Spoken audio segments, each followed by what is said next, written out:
গোৱালপাৰা পূব বিধানসভা সমষ্টিত নিৰ্দলীয় প্ৰাৰ্থীৰ ঢৌ। দিনক দিনে বৃদ্ধি পাইছে নিৰ্দলীয় প্ৰাৰ্থী আয়ুব আলী মোল্লাৰ জনপ্ৰিয়তা।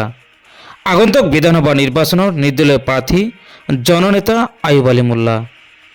আয়ুব আলী মোল্লাৰ জনপ্ৰিয়তা দেখি কেইবাগৰাকীও নেতাকৰ্মীৰ টোপনি নধৰা হৈছে। কিয়নো আয়ুব আলী মোল্লাই গোৱালপাৰা পূব বিধানসভা সমষ্টিৰ অলিয়ে গলিয়ে চলাইছে মাৰাথান মত বিনিময় সভা। আয়ুব আলী মোল্লাই প্ৰতিটো চুকে কোণে ৰাইজৰ মাজত এক প্ৰকাৰ জনপ্ৰিয়তা লাভ কৰা দেখি একাংশ নেতা পালি নেতাৰ টোপনি নধৰা হৈছে। আজি আমি জনাম জনপ্ৰিয় যুৱ নেতা আয়ুব আলী মোল্লাৰ কথা। 2026 বিধানসভা নিৰ্বাচনত গোৱালপাৰা পূব বিধানসভা সমষ্টিত বিভিন্ন দলৰে প্ৰায় 5গৰাকী টিকট প্ৰত্যাশী আছে। ইয়াৰে ভিতৰত বৰ্তমান প্ৰচাৰেৰে ৰাইজৰ মাজত বিপুল সঁহাৰি লাভ কৰা দেখিবলৈ পোৱা গৈছে নিৰ্দলীয় প্ৰাৰ্থী আয়ুব আলী মোল্লাক। ৰাইজে বিচাৰিছে যুৱ নেতা আয়ুব আলী মোল্লাক।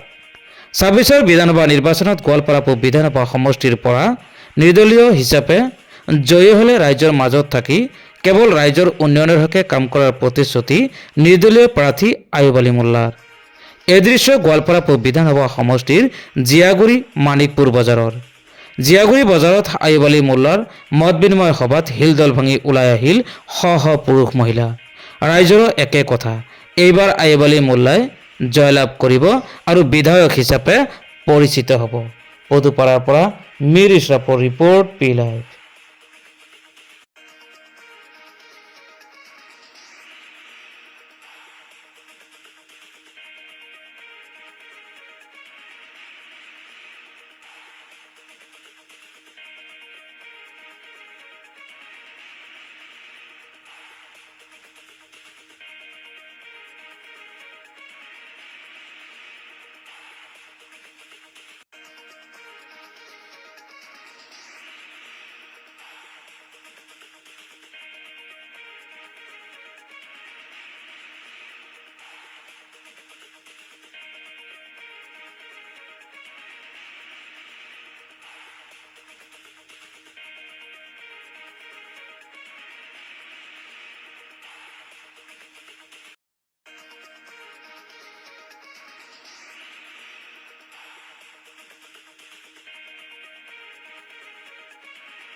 আঠাইশ বছৰ মই স্বাস্থ্য বিভাগত চাকৰি কৰিছো।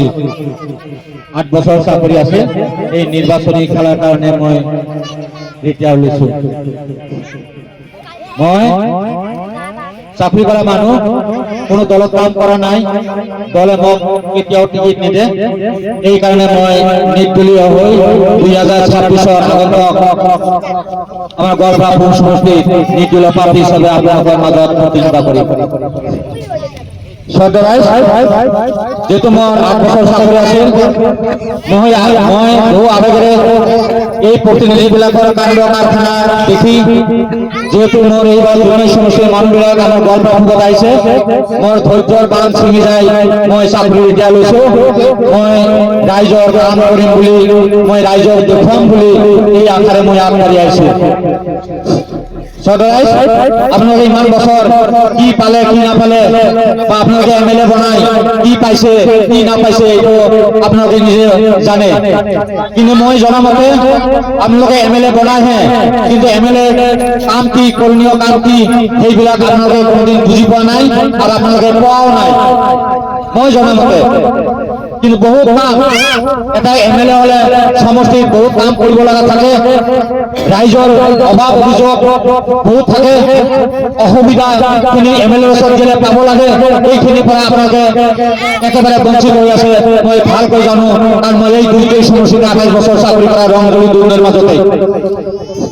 আজি আপোনালোকে ৰংজলী দুৰ্গৈ ট্ৰাইবেলত যাওক, জংগলে মংগলে ৰাস্তা পাকা ৰাস্তা বনাই থৈছে, কিন্তু আমাৰ এইবিলাক ৰাস্তা 600 বছৰ হৈছে আপোনালোকে বসবাস কৰি আছে, কোনোদিন এটা ৰাস্তা ঘাট হোৱা নাই।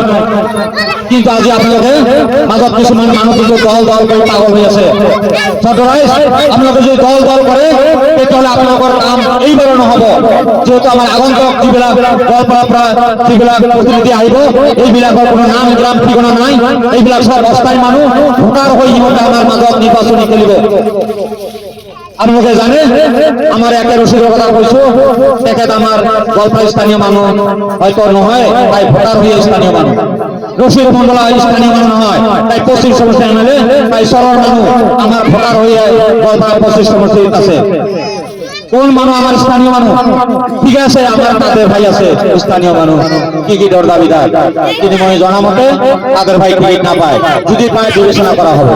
সর্দারাইজ এইবার আপনাকে, যেহেতু মই গারোমারি, মোর নাম আইবালি মোল্লা সকলে জানে, যেহেতু মই আপনাদের একেবারে অতি পরিচিত, চিনাকি, আপনাদের খুবই সহজ হ'ব। এইবাৰ যদি আপোনালোকে মোক নিৰ্দলীয় হিচাপে ভোট দিয়ে, মই জিকিলে নিশ্চয় আপোনালোকৰ এইবিলাক অভাৱ অভিযোগ মই আখৰে আখৰে মই আপোনালোকক কৰি দেখুৱাব পাৰিম। কাৰণ মই কাম কৰা হিচাপে মই চাকৰি পাইছো। মোৰ যদি টকাৰ ধান্দা থাকিল হয়, যদি মোৰ টকা লোভ থাকিল হয়, মোৰ ৰানিং 85,000 কোটি টকা দৰমহা মোৰ ৰানিং আজি 8 বছৰ আছিল, কিমান টকা হ'ল মোৰ। মই টকাৰ ধান্দা কৰা নাই। সৰ্দাৰাইজ মোৰ এলেকালৈ যিখিনি দিছে বহুত দিছে, মই বহু কৰিছো, ল'ৰা ছোৱালী চাকৰি লৈছো, ঘৰ বাৰী বনাইছো, মাটি সম্পত্তি কৰিছো। এতিয়া মই ভাবিছো যে মই এই 8 বছৰ মই চাকৰি বাদ দি মই যদি ৰাইজৰ যদি সেৱক হ'ব পাৰো, ৰাইজৰ যদি উপকাৰ কৰিব পাৰো, মোৰ তাতে সুনাম হ'ব, মই তাতে মোক মানুহ ধন্যবাদ দিব, মই অসমত এটা নাম জ্বলা হৈ থাকিম যে আইবালি মোল্লা এজন MLA। মই আজি MLA আছো, আপোনালোকে দোয়া কৰিব, MLA নহ'ব পাৰো, কিজানে আল্লাহ তাআলা মোৰ কপাল খুলে মিনিষ্টাৰ হ'ব পাৰো।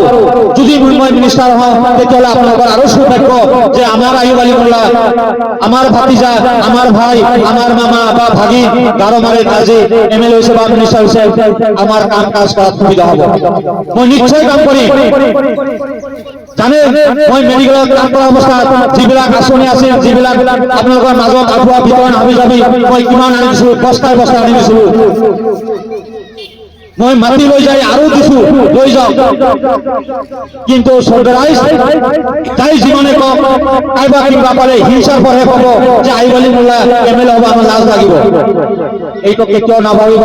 সৰ্দাৰাইজ আপোনালোকে যুগ যুগ ধৰি আজি পানী পৰিলে যাব নোৱাৰা ৰাস্তা ঘাট আপোনালোকে সব ইমান যদি দলীয় MLA আছিল, কি কৰিছিল খাৰপাৰা দিয়ে গড়ে কাঠ কাটা, ব্যবসা ভাড়া, গরিশন পদুবারে কি কাম করেছিল?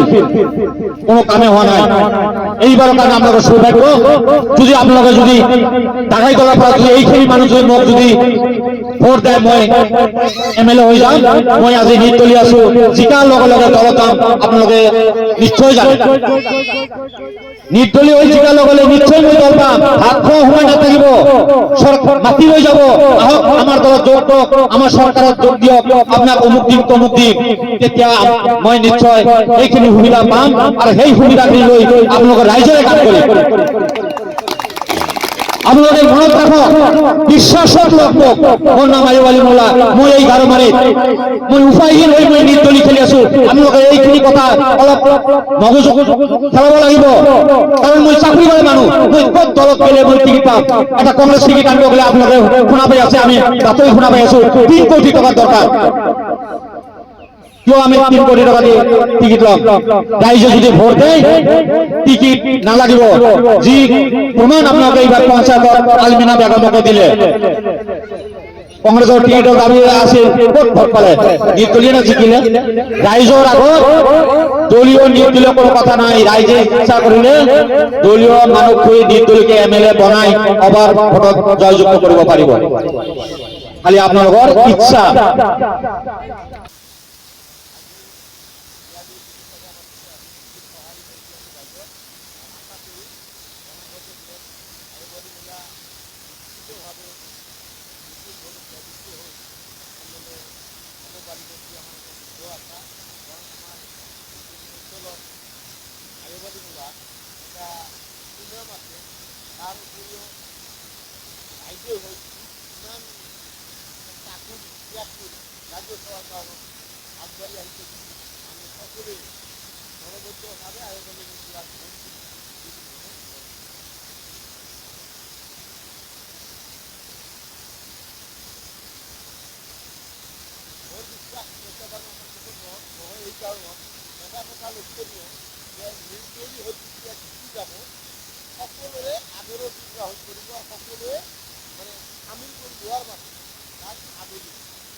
Dia di